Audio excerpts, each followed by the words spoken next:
রাজনৈতিক পথ পরিবর্তন আর অবসরে যাওয়ার পর সুমতি ফিরেছে এক পুলিশ কর্মকর্তার। দায়িত্ব পালনের সময় বিএনপি নেতাদের কাছ থেকে নেওয়া ঘুষ এখন দাঁড়ে দাঁড়ে ঘুরে ফেরত দিচ্ছেন তিনি। এমনই কাণ্ড ঘটিয়েছেন একসময় পল্লবী থানার ওসি দাদন ফকির। তবে নেতাকর্মীদের দাবি শাস্তি পেতেই হবে ওই ওসিকে। বিস্তারিত সুমন তানভীরের প্রতিবেদনে ক্যামেরায় ছিলেন মোহাম্মদ মাহফুজুর রহমান।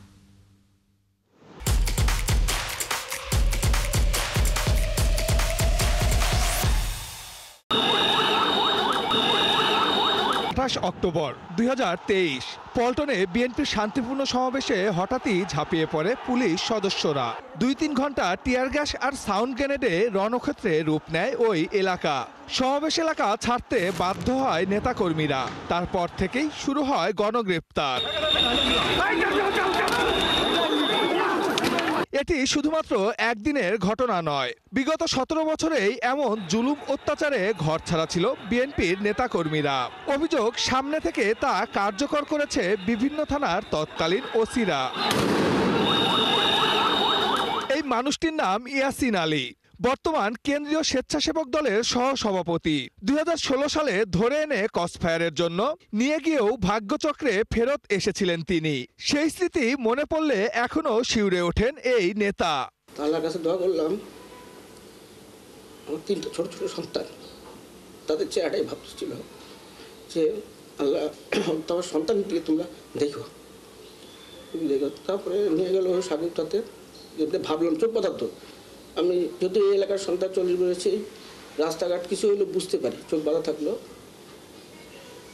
সাগরটা এনে পর চোখ বেঁধিল, দৌড়া, সবাই অস্ত্র তাক করা। আমি দৌড়ালাম না, যে মারতে এলাম সামনে মারব। শুধু বারবারই সন্তানের কথা বেশি চিন্তা করতেছিল। তো আল্লাহ কি কুদরত, আমি না দৌড়ানে তারা আবার চোখ বাঁধল। বেদে সম্ভবত তম বাধা অবস্থায় মনে হলে যে পল্লবী থানা দিকে করে একটা 6-7, আমি বুঝলাম যে অনুভব করলাম যে 6-7 তালা হবে বোধহয়। উঠালে একটা রুমে রাখলো। 2 দিন পরে আমার মিডিয়ার সামনে হাজির করা হলো। এদিকে যতগুলি লাশ পাওয়া যেত সগীব সালাউদ্দিন সাহেবের এবং দাদন ফকিরের। খুঁজে ফিরলে হয়তো দলটির মধ্যে এমন ইয়াসিনের অভাব হবে না। শুধু এ ধরনের নির্যাতনই নয়, বেশিরভাগ সময় ভয় দেখিয়ে তাদের কাছ থেকে কারি কারি ঘুষও নেয় ওই সময়ের পুলিশ কর্তারা। এসব অপরাধের ভুল বুঝতে পেরে কিংবা ভয়েই তৎকালীন ওসিদের কয়েকজন বিএনপির এইসব নির্যাতিত নেতাকর্মীদের দাঁড়ে দাঁড়ে ঘুরছেন। অবৈধ উপায়ে নেওয়া অর্থ ফেরত দেওয়া শুরু করেছেন। টাকা ফেরত পাওনাদের একজন মোয়াজ্জেম হোসেন বলছিলেন, পটপরের পর একসময়কার রাজধানীর পল্লবী থানার ওসি দাদন ফকির তার সাথে যোগাযোগ করেছেন, ফেরত দিয়েছেন টাকাও। প্রতিহিংসা পরায়ণ হয়ে আমি বিএনপি করে বলি আমাকে সে প্রথম 2016 সালে আমাকে অ্যারেস্ট করে এবং আমার কাছে মিথ্যা মামলা দেয়।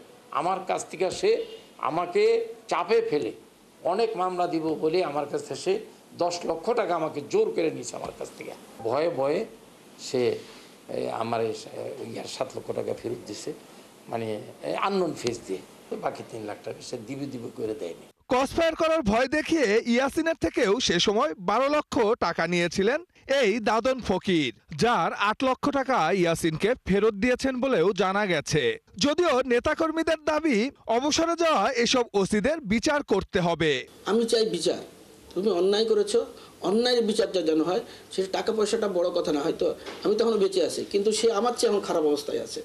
যে টাকাটা নিয়েছে এতদিন আনন্দ উল্লাস করেছে, সে কিন্তু ভালো অবস্থায় নাই। তার প্রতিটি মুহূর্ত যাচ্ছে কিন্তু মানে তার ভয় যে সে যে অন্যায় করছে, সে অন্যায় ভয়টা তার কাজ করছে। কিস্তির মতো একটা সিস্টেম তারা চালু করে দিছিল, যে কখনো সাপ্তাহিক, কখনো 15 দিন, কখনো মাসে তাদেরকে একটা অ্যামাউন্ট দিতে হতো। এটা চাচ্ছিল তখন সেকেন্ড অফিসার ছিল পল্লবী থানায় দাদন ফকির। এছাড়া বিএনপি নেতা আলতাফ মোল্লা, মোহাম্মদ লালন সহ আরো বেশ কয়েকজনের টাকা ফেরত নেওয়ার তথ্য পাওয়া গেছে। তবে এসব নিয়ে ক্যামেরার সামনে কথা বলতে রাজি নয় তারা। বিষয়টি জানতে সাবেক ওসি দাদন ফকিরের মিরপুরের ইস্টার্ন হাউজিং এর বর্তমান বাড়িতে গেলেও এসব নিয়ে কোনো কথা বলতে রাজি নন তিনি।